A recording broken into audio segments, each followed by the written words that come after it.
If your creative business feels like it's running you instead of you running it, then you're about to discover the quarterly planning system that will change everything. In this episode, I'm going to show you exactly how to transform your quarter one insights into a strategic quarter two action plan that's going to bring clarity to chaos and purpose to your creative work. Let's get into it. Taking creatives from chaos to clarity. Welcome back to Creativity Made Easy, the podcast where we transform creative chaos into clarity. I'm your host, Dustin Peed, creative coach and consultant, and I'm here to help creatives know themselves, their process, and their teams so that they can create with efficiency as they scale together. And part of scaling and efficiency is review and strategy. And it's that time of the year. We've ended the first quarter of 2025 already. I'm not sure where the time has gone, but we're there. And we are reviewing quarter one. And now we are intentionally and strategically planning out our second quarter. So if you're a creative of any kind, designer, photographer, writer, all creative entrepreneurs, this episode is obviously for you. Every episode is for you. And I'm excited to dive into it with you today. So we're going to dive into how to review your Q1 performance and create a strategic plan for Q2 that will help your creative business go to the next level. But before we dive into that, I want to remind you that if you are watching on YouTube, I would love for you to hit the like, subscribe, and ring the bell, all three buttons, so that you can be notified every time we drop new content just like this. Every single Thursday, release a podcast here on YouTube and all audio podcasting platforms. So if you're listening there, whatever your platform allows, I would really appreciate a 5-star rating or review. That helps get this content out further to those like yourself who can benefit from it. Every Sunday, I release a newsletter with kind of top 5 insights from the week. And then every Tuesday, I release a blog post style article to kind of help some of the things that we're talking about as well for creative professionals. You can sign up for that newsletter and blog post that comes out each once a week, Sundays and Tuesdays. If you go to dustinpeed.com and click on the newsletter button, or just go to dustinpeed.com/newsletter. All right, let's get into it. So we have finished quarter one. Before we move into quarter two, let's pump the brakes just for a second and let's do some reflection here. No, I'm not talking about the kind where you meditate and close your eyes, which if that's your thing, go for it. And I think it can certainly help some mindfulness practices, but that's not what we're talking about today. Today, we're looking backward so that we can move forward with intention. Your data or your insights from quarter one, it's going to tell a story. And the question to ask yourself right now is, are you listening to that story? Are you paying attention to it? Are you understanding the nuances, the strengths, the weaknesses, the opportunities, the threats, right? The SWOT. SWOT is just a methodology, right? It's just a way to objectively assess things. And so there's 3 things I want you to remember no matter what system or methodology you use when you are trying to objectively assess some past occurrences or patterns or results. Number 1, you have to separate emotions from outcomes. Now, this is super difficult for me. Enneagram 4 noted here on this podcast for a long time. I really love my feelings and my emotions, and it's hard for me to separate my emotions from the outcomes that I've seen. There's some things in my business over this last quarter that have been blown me away. Wow, I didn't think we could do that. There's other areas of my business in the last quarter where I go, man, I feel like a failure because of that lack of outcome. But we have to learn to separate those emotions from the outcome. That's the first thing. Number 2, you have to be able to identify patterns across projects and clients, right? So what are the kind of the same things that come up over and over and over again, whether it's internally with your team or with your project? And then thirdly, you have to be able to measure those results against the objectives. So what are the patterns and what are the results that came out of it versus the original objectives that you had for the quarter? And if you didn't have any objectives for the quarter, this is a great time to start for next quarter so that you do have some objectives. Some key metrics that any creative business should be tracking is revenue versus projections. We're in this to make money. We're in this to provide for our families and for ourselves and grow our mission and our vision for what the company could be. So you have to measure, right, the actual revenue versus what you projected, right? And so this is a great opportunity for me to plug the core group, not being paid by them in any way, shape, or form, but I use them. The core group uses a profit first financial model, and they specifically help creative businesses with their finances, and they will handle all your bookkeeping and your payables and all these different things, right? But they will be able to show you your revenue versus projections. I just got my stuff in recently for a couple about 4 weeks ago to show me, hey, this is what actually happened, right? But they also know what I'm trying to project as well, so we're able to kind of analyze that. Another metric that you need to be analyzing is your time allocation versus how much you actually planned for. So the time allocation reality versus how much time you actually planned for. So this is where the do versus do process comes in handy. It's where I teach a lot of my time margin when it comes to projects is, are you allocating for the time that it's actually going to take, not the dreamland of, oh, I can do that tonight. I can complete this whole big long edit tonight and I'll have it to the client first thing tomorrow morning. They're going to have no revisions. They're going to love it. And so everybody's going to leap with joy and dance in lily fields. We all know that's not going to happen, right? There's going to be things that come up. There's going to be revisions that come up. And so allowing yourself that margin time. And so did you allow yourself that margin time or did you not? And how can you better do that in Q2? I would argue you could do it with my do versus do framework, DO versus DUE. You can look that up later. All right. Another thing you need to be measuring as a creative business is client satisfaction, right? So client satisfaction is a big deal. One thing that I've been working on just this week, as the time of this recording, is putting together just a short survey of, hey, over the last 30 days, what has the journey of working with me been like for you? And that's going to help me see that. And as I do that every month, every 30 days, over time, I'm going to be able to see with individual clients and with the business as a whole, I'm going to be able to see client satisfaction. And I'm going to be able to see up seasons and down seasons. And I'm going to be able to ask the questions why. And I will be able to lean in, keep my foot on the gas on the strengths and be able to lean in on the weaknesses so that I can grow client satisfaction. We are here to serve our clients. And so client satisfaction is ultimately what pays the bills. And then lastly, you need to be measuring personal creative fulfillment. Now, I know this is something that most businesses don't measure because it's just about getting the thing done and the bottom dollar and can we win that project bid.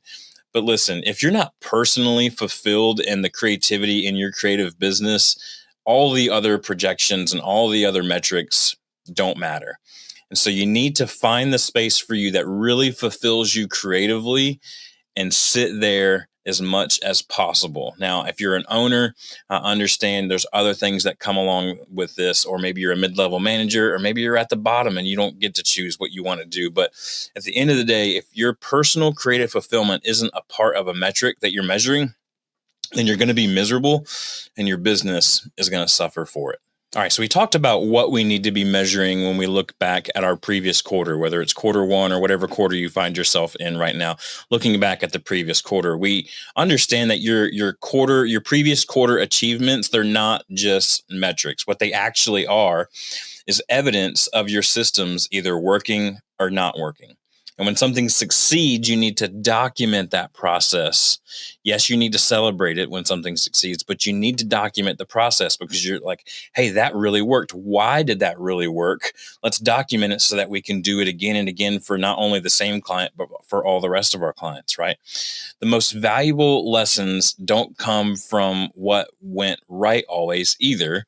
But sometimes understanding why certain initiatives fall short of expectations are some of the most valuable lessons. So two major parts of this kind of extracting some valuable lessons, right, is externally with your clients and internally or retrospectively with yourself or your team, right? Maybe you are the team, right? But maybe just having a time for yourself when you can reflect what worked, what didn't, why did it work, why didn't it work is important. But also creating client feedback integration strategies are going to be huge for you as you grow your creative business because you won't be able to identify always what worked and what went so well. Maybe for you, it was just kind of average and okay, but the client really was wowed by it. Why were they wowed by it?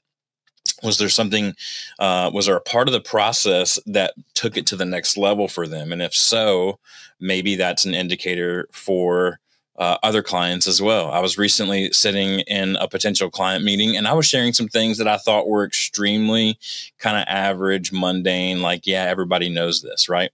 And the potential client was like, wow, I never thought of that before. And I'm going, what? You never thought of that before? And then it dawned on me as I was leaving that meeting, like, not everybody sees that. Not everybody thinks like that. And that is a unique value that I can bring. That's a unique value that you can bring. When you see that a client has a light bulb go off that was not a light bulb for you, right? That's a moment there to lean in, but really asking for their feedback. Don't overwhelm them with a 40 question survey, right? Send them 5 questions once a month at the most, right? About how they have how they felt about working with you, what they felt about the outcomes, what they wish was better, what they really love, all these things, right? Those things, as you track those along, whether you use it like a Notion board or Excel spreadsheet, it doesn't matter. As you track those, you're going to really start to understand the meaningful insights and the valuable lessons that you need to grow your business from one quarter to the next. All right. So we talked all about looking back at the previous quarter one. If you're listening to this episode or watching this episode in real time when it comes out in April of 2025, whatever quarter you're looking at previously versus the next quarter coming up. But specifically, I love the momentum from Q1 to Q2. It's very, very unique. And so let's get into talking about what Q2 can look like after you've reflected on Q1. All right, what I love about this moment in time when we go from the end of the first quarter, which is the end of March, into the beginning of April, is this by this time, you have probably faltered a little bit on your personal and professional goals. You set some high, lofty goals back in January or the end of the year, and now you're starting to see how it's actually shaping out, right? Anything worth trying is worth trying for 90 days. Well, you just tried it for the past 90 days. How is it working for you? Do you need to shift some things? Are there some goals that need to be completely redone and rechanged? Is it the same? Is it the same objective as it was 3 months ago? Are the things that were super important to you 3 months ago, are they still the same things that are super important to you now? Sometimes they are, and that's great. Sometimes they're not, and that's okay too. But quarter two planning isn't about adding on, right? It's about strategic focus and choosing some key opportunities that align with your long-term vision rather than pursuing every possible direction. So there's 4 areas here that I want you to think about as you're looking ahead at quarter two and you're stepping into it out of quarter one. We've learned some things. We've recognized some strengths. We've identified some weaknesses, some opportunities, some threats. And so now as we go into quarter two, there's these 4 areas I want you to think about as you make decisions about what you're going to focus on in Q2. Number 1, strategic alignment. Your strategy changes, right? But your vision doesn't really change, right? And so how can you align strategy even more narrowed and even more focused and even closer into where you're headed where you're headed with your vision? I think a lot of times we start Q1 with this big wide list of all these things we're going to tackle. But I think as the year goes on, I see that road kind of narrow and narrow and narrow. And that's not a bad thing. That's a great thing. You can continue to shave off and rid all the fluff of the stuff wild ideas that you had in January. And you can begin to get really strategic about the alignment that your decisions are going to have in quarter two. Number 2, profit potential. Profit potential. This is what keeps the business financially moving forward. Are there some things in your business that are just making more money, or that should you be charging more for certain things? Has the market changed for that? Are clients coming too easy because you're so cheap? And do you not have enough money to pay the help that you need to get these things done in a scalable way? So look at the profitability potential as you move into quarter two. Number 3, like I said earlier, creative fulfillment. This is a major factor in how you're going to be able to continue to push forward in Q2. If you're drained creatively from Q1, and you have no change in sight for Q2, by the time you get to the summer, you're going to really be wondering if you should just fold this whole operation or not. So find a way and find strategy around creative fulfillment for your second quarter. And lastly, long-term business building value. Let's not just think in this only quarter two mindset, right? Which we, at some level, we want to look a little macro, a little micro. But I think always in every quarter, there needs to be a hint of macro. I know for me in my business right now, over the last 3 to 6 months, I've been working on a 3, 5, and kind of a 3 to 5 year business plan with some long-term goals in the 10 and 20 year time frame, right? And I'm always kind of keeping those in sight as I'm adjusting. But as the road narrows and narrows and narrows, as I get closer to those things, then we understand we have strategic alignment, we have profitability potential, we're keeping creative fulfillment a factor, right? But we're also focusing on those long-term business goals and long-term business building value. All right, there's one tool that I have used for many years that I just created one day on a spreadsheet because we needed it, and I was just kind of fed up with having to constantly remember what has to happen each time every year in order for us to propel the momentum that we need to, especially in Q2 as we go into the summer, which we're going to talk about here over the next few months on this podcast and on the blog. But this is called the 12-month outlook, or the 12-month rhythm, or the 12-month planner, whatever it is. And in every planner you get, you're going to open it up, and in somewhere you're going to see some type of an annual planner where it's going to have 12 months in there, and it's going to give you an opportunity to kind of jot some things down.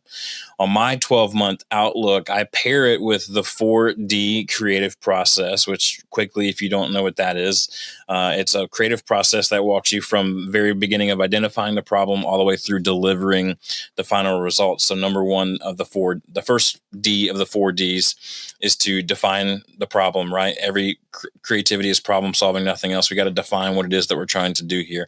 The second D is to dream. This is the brainstorm session. This is where creatives really love and thrive, and they have all sorts of ideas. It's about quantity of ideas, not quality of ideas. And then there's the third D, which is to design. And this is where we're taking that big bucket of ideas. We're picking out the things that are work, and we're putting together the blueprints of how we can see solving this problem coming to life. And then the last D is to develop. And this is where we take those blueprints and we begin building out the solution that we worked towards over the 4D creative process. Now, I use this 4D creative process on my 12-month outlook on the left-hand kind of vertical. I'm not sure if it's the X or Y axis. I can never remember. I guess it's the X axis. I can't remember. But vertically on the left-hand side, I have each stage of the 4D creative process.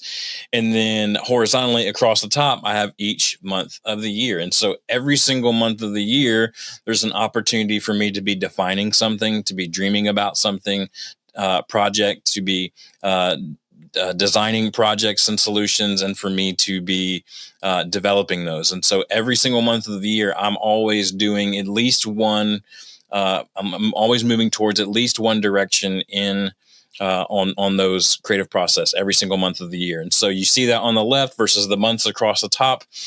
And what it allows you to do is just take a 30,000 foot view and be able to see, well, if I want to see let's just take this, say you want to write a book. If I want to see my book release in October, or let's just say December to get to the end of the year.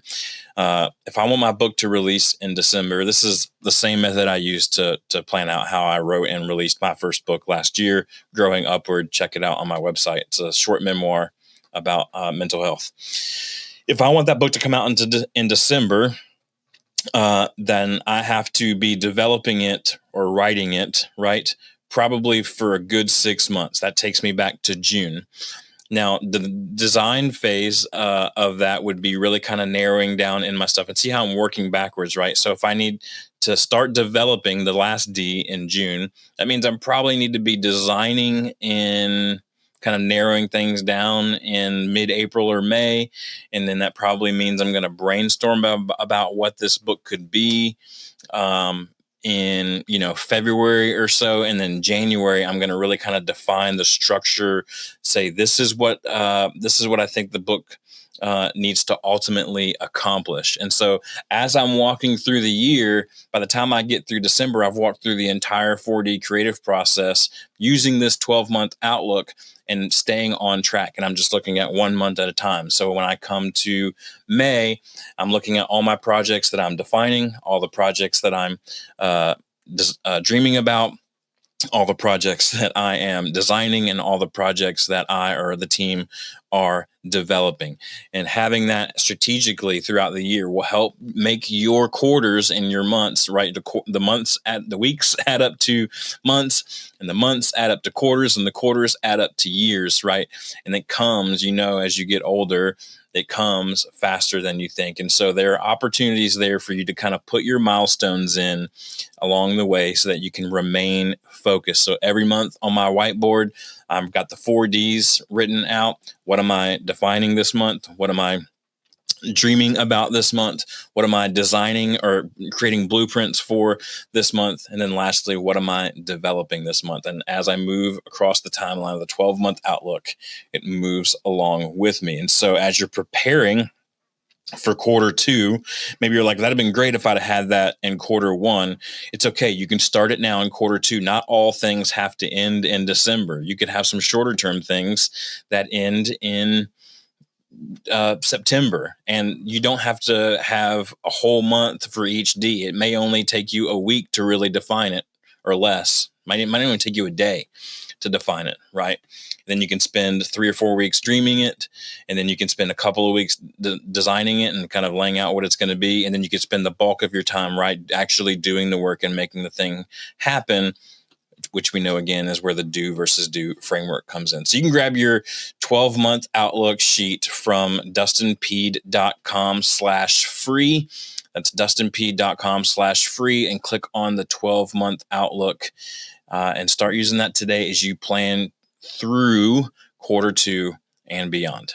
All right, before we wrap up, I want to just kind of give us an action plan through quarter two here, because I think often what happens is we start our quarters out strong, and then by the time we get to that 7th or 8th week of a 12 to 13 week quarter, we're like, what am I supposed to be doing again? And so I think, yes, having these quarterly goals are a good thing, but you need to break them down into monthly milestones, and you need to review those milestones, what we call like built-in review checkpoints, right? So every month, throw yourself a monthly task on your project manager, or a reminder on your phone, or a post-it note that someone walks into your office and sticks on your forehead every 30 days and says, hey, just review the milestones of what you said you were going to do this month. Where are you at on the 4D creative process? Where are you at in the 12-month outlook? Where are you at in what you said you were going to be narrowing in towards for Q2? And whether you have a team or not, having a solid project management tool or system that's going to work for you is key here, because you can't be expected to remember everything at all times and to be constant on everything at all times. And so having those triggers to go off when they need to go off and remind you when they need to remind you are going to be big. Now, if you do have a team, whether it's just +1 or +20, it doesn't matter. Some communication protocols here are going to be in place, and you're going to need to remember in your one-on-ones. You're going to need to remember in your weekly huddle ups, whatever you have. You're going to have to remember to communicate those on a regular basis. So if that means the old school way of writing it down on the palm of your hand so that you can remember it when you get in class, do that. Whatever it takes, do it, because the consistency is what's going to get you there in the end every single time. Consistency is what wins. And if you need to set up the systems in your world and your business to be able to create that consistency. And that's what I help teams do every single day. We're creating systems and processes so that we can be consistent, because consistency breeds excellence and breeds scalability. Quarter two is not a time to go wild, right? You kind of went wild at the beginning of the year, but quarter two is for beginning to narrow that focus, some focus metrics for Q2. That's what I want you to focus on in the next week as we're entering into this time period. Create some time blocks for you to move towards those strategic priorities, right? We don't just happenstance come across success. It's because we planned time to move towards it, right? If you want to work out, if that's a goal of yours, is to work out every day. If you don't plan the time to do it, if you don't put it in your calendar, if you don't block out time in your day, then it's not going to happen. You're not just going to magically stumble into, oh, look, I happened to work out today. Great. That actually lines up with my goals. It's intentionality. So time blocking for these priorities is going to be big for you in quarter two. Don't let the month happen to you.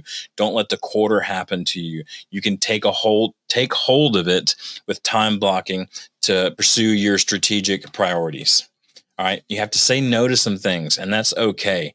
But saying no creates space for some very strategic yeses. All right. So remember, reviewing Q1 and reviewing the past quarter is going to be key for you to understand how to move into quarter two the best. You can use my free tool, the 12-month Outlook. You can get that at dustinpeed.com/free. If you have any questions or comments about this, I would invite you to do that.